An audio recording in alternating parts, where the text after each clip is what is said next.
आपण मानक स्वागत आज हेल्दी फूड एंड फिटनेस को आज आम मांडिया और पेशीर गोटे पोषण लड्डू बनवा ता प्रणाली जाना गोटे गोटे कप आपणकर पेशी नहीं एवं 1.5 कप आपणकर मांडिया नहीं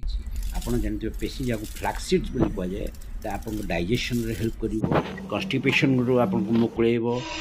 फाइबर कंटेंट्स भी रही हार्ट हेल्थ ओमेगा 3 बेटर आपणकर हार्ट हेल्थ ये आप कोलेस्ट्रोल भी कंट्रोल कर तेणु मस्त आप जिनस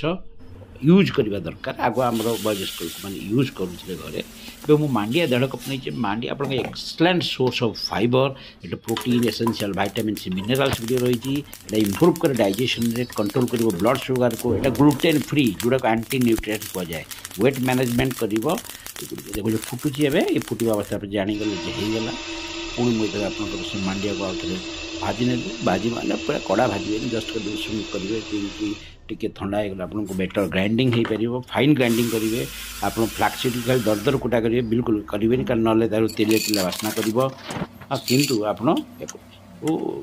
मांडिया को भल कर फाइन ग्राइंडिंग करदे एबे आप जो गोटा मसला नहीं ड्राई फ्रुट्स नहीं से गुड़ी भाजिक दरदर कुटा करदेली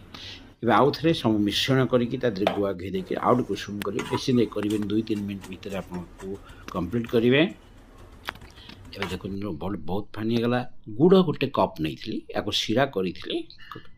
पानी देकरी